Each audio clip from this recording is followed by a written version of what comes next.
Hi welcome back. आज के इस वीडियो में हम देखने वाले हैं कि अगर हमें अपने डैशबोर्ड, मैं उधर देख रहा हूँ, मुझे लिए देखना इधर है। Hi welcome back. आज के इस वीडियो में हम देखने वाले हैं कि पावर बीआई के अंदर जो बेसिक चार्ट्स होते हैं, जिसमें हम पूरा डैशबोर्ड के अंदर जो चार्ट्स हम यूज़ करते हैं डायनेमिक फॉर्म में, तो वो हम कैसे यूज़ करेंगे। साथ के साथ जो इसकी सैम्पल होंगी, जो डेटा होगा वो मैं अटैच कर दूंगा ताकि आप भी प्रैक्टिस कर पाएँ। ठीक है, तो चलिए शुरू करते हैं। तो मैं आ गया अपने पावर बीआई डेस्कटॉप के अंदर, जिसके अंदर सबसे पहला काम हमें क्या होगा कि हमें अपने डेटा को कनेक्ट करना होगा पावर बीआई के साथ। तो हम होम टैब के अंदर आएंगे और होम टैब के अंदर मल्टीपल ऑप्शंस हैं हमें अपने सोर्स ऑफ डेटा को कनेक्ट करने के लिए। तो हम क्या करेंगे, एक्सेल वर्कबुक। अभी मान लीजिए कि मेरे पास, तो हमारे पास जिस टाइप का डेटा है हम उस टाइप का ऑप्शन यूज़ कर सकते हैं। तो वो कैसे, होम टैब में जाएंगे, गेट डेटा में जाएंगे, एक्सेल वर्कबुक है आपके पास, एसक्यूएल सर्वर का है, वेब है या CSV की कोई फाइल है, तो आप उसे यहाँ पर चूज़ कर सकते हैं। ठीक है, तो अभी मेरे पास एक एक्सेल की फाइल है, तो मैं क्या करूँगा, एक्सेल वर्कबुक पे करूँगा क्लिक, और आपकी फाइल जहाँ पर भी है आप वहाँ पे उस लोकेशन पे जाएं। मेरी डेस्कटॉप के अंदर फाइल पड़ी हुई है और ये सैम्पल सुपर स्टोर के नेम से है। मैं इसे सेलेक्ट करूँगा एंड ओपन पे करूँगा क्लिक।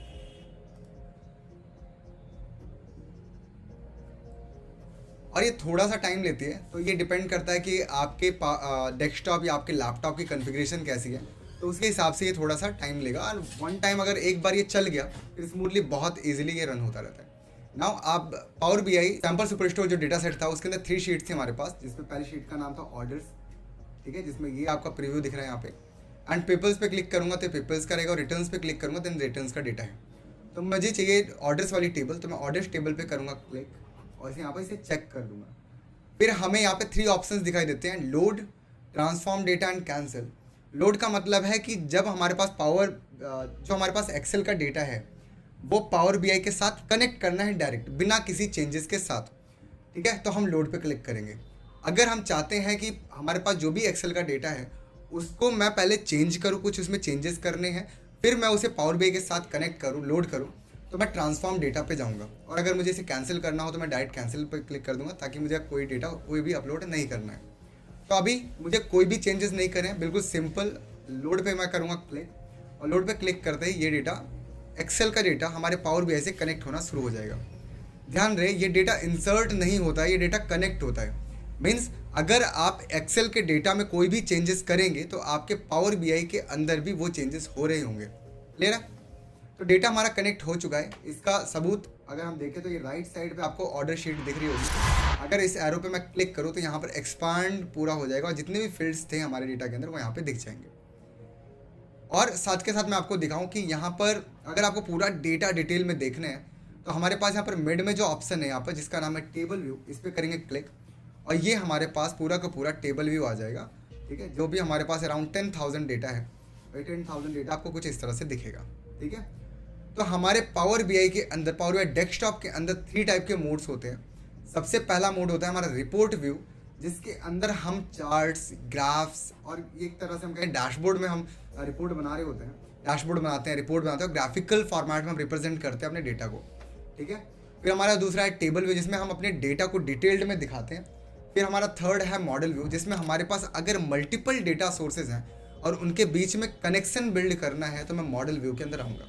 ठीक है, तो बहुत सिंपल एंड क्रिस्प है कि हमें अपने डेटा को पावर बीआई के साथ कनेक्ट कैसे करना है। ठीक है, तो हमने पावर बीआई के साथ कनेक्ट कर लिया है और इसमें हम देखते हैं सबसे पहला चार्ट अपने पावर बीआई का बनाने के लिए, जिसे हम बोलेंगे लाइन चार्ट। जिसे हम क्या करेंगे, होम टैब के अंदर हम आएंगे, यहाँ पर रिपोर्ट व्यू आपको दिखेगा, जिसमें डायरेक्ट आपको विजुअलाइजेशन जो पेन दिखता है इस पर आपको आना है। फिर आपको यहाँ पर दिखेंगे दो, ये एक दिख रहा होगा कॉलम चार्ट और एक दूसरा ये कॉलम चार्ट है। एक है स्टैक्ड कॉलम चार्ट और दूसरा है clustered column chart. Stacked column chart में क्या है, जब आपके पास अपने डेटा को ओवरलैप करके शो करना हो तो हम स्टैक्ड को यूज़ करते हैं। आप इसमें थोड़ा सा देख सकते हैं, मैं जूम भी कर देता हूँ इसे। तो यहाँ पर जब ओवरलैप हो रखा है, वाइट, ब्लू, ग्रे एक दूसरे के ऊपर ओवरलैप हो रखे हैं। और अगर आप क्लस्टर्ड कॉलम चार्ट को देखें तो इसमें अलग अलग पिलर्स हैं, अलग अलग बार बने हुए हैं। इसका मतलब है ये क्लस्टर्ड है। जब आपको और अलग अलग दिखाना है तो क्लस्टर्ड को यूज़ करेंगे। अभी के लिए मैं क्लस्टर्ड कॉलम चार्ट पे जैसे ही क्लिक करूँगा तो एक मेरे पास यहाँ पर आपका क्लस्टर्ड कॉलम चार्ट बन के आ जाएगा। अभी इसमें कोई भी डेटा हमने नहीं डाला, इसलिए यहाँ पर कोई भी, बस एक छोटा सा आपको लेआउट दिख रहा है। जिसे हम हॉरिजेंटल अगर हम देखें इसमें तो ये हम इसे बोलते हैं एक्स एक्सिस, और वर्टिकल अगर बार की बात करो तो इसे हम बोलेंगे वाई एक्सिस। ठीक है, तो ध्यान रहे, अगर आपको वैल्यू रिप्रेजेंट करनी है तो आप वाई एक्सिस वाले कॉलम में डालेंगे, और अगर आपको कुछ अलग अलग डिफ्रेंशिएट करना है, कैटेगरी वाइज दिखानी है, तो हम उसे एक्स एक्सिस के अंदर डालेंगे।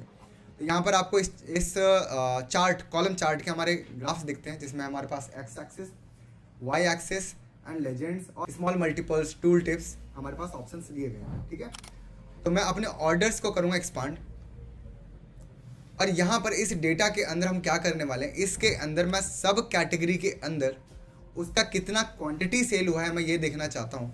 तो यहाँ पर हम क्या करने वाले हैं, सबसे सब कैटेगरी के अकॉर्डिंग दिखाना है। सब कैटेगरी मैं क्या करूँगा, एक्स एक्सिस में डालूंगा। तो हमारे पास ये अल्फ़ाबेट वाइज आता है, तो सब कैटेगरी को मैं उठाऊंगा और एक्स एक्सिस में डाल दूंगा। अभी आपको कोई भी बार बनता हुआ नहीं दिखाई देगा, क्योंकि बार जो बनता है वो न्यूमेरिक वैल्यू के बेस पे बनता है।